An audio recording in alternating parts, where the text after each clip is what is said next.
Hi, I'm Chris Ritter. I'm the librarian here at the AACA Library and Research Center. And while we've already had a chance to talk about the special collections that we house here at our library, today we're going to talk about our own collection.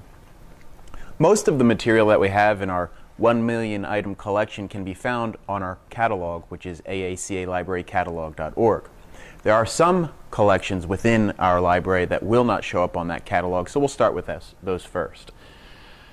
The first item you'll see in this column right here is our collection of paint chips. The chips themselves date back to probably around 1929, 1930 and go all the way up through the 70s. We do have some loose chips that are not inside the binders that you see right here, and those loose chips, you might find some that are earlier than 1929. The binders are arranged alphabetically by manufacturer, and then inside that binder it just goes chronologically. The loose chips that we have are arranged by the name of the paint chip itself. So if you're looking for something specific, just let us know and we'll do our best to hunt it down. Moving on to this column right here is our collection of wiring diagrams. Our oldest wiring diagrams come from the early 1900s. This book is from 1906. And we have other wiring diagrams in our collection that go all the way up through the 80s and 90s. We're now going to move over to another section of our library to show off something that's not cataloged, and that's our flat files. Okay, as I mentioned, here's our collection of flat files. They're called flat files because they're simply files that are flat. This encompasses everything that you're not going to find with our sales literature, owner's manuals, shop manuals, etc.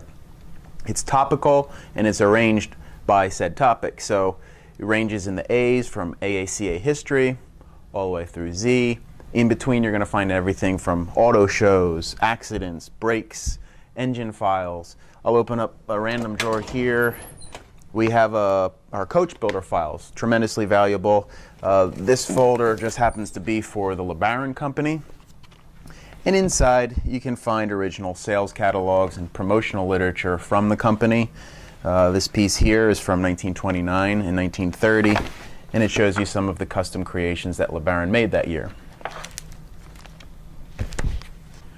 Okay, so even if we had some sales literature or a shop manual for your car, you might want us to look into our flat files, because there we might have something for the carburetor that's on your car, we might have something for the engine that's on your car.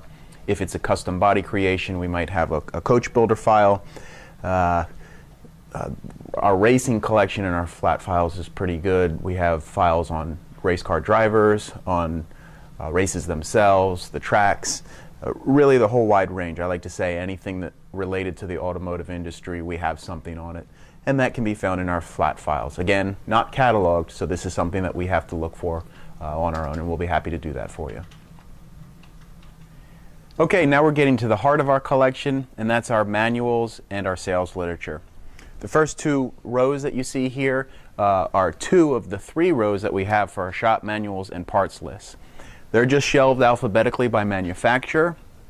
We have, as I mentioned, shop manuals. Immediately after the shop manuals are our parts lists. And these contain American manufacturers and also foreign as well. They date back to the early 1900s all the way through the 2000s. Once we step out of the shop manual collection, we wind our stacks and then we can get into the sales literature files.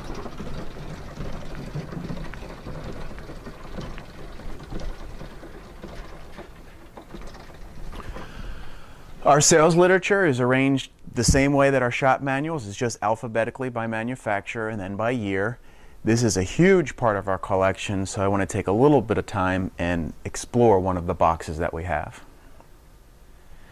Okay, here we are in the heart of the stacks, and suppose we had a customer looking for material on a 1929 Packard. We'd come in here alphabetically by manufacturer. Here we are with the P's, and this is the box for Packard 1929 to 1930.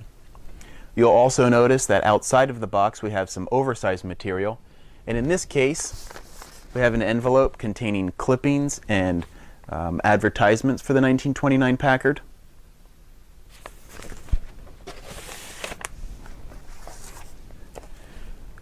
We have a portfolio presentation box for the 1929 Packard that includes individual plates for each body style offered.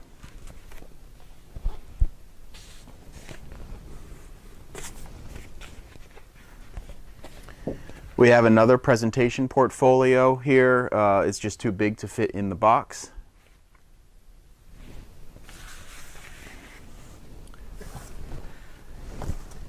And now when we finally take a look inside the box, we'll see everything's in place in a Mylar sleeve. The contents of this box range from information or an owner's manual, catalog pieces, factory photographs, and some basic maintenance information. We can make photocopies and digital scans of this material.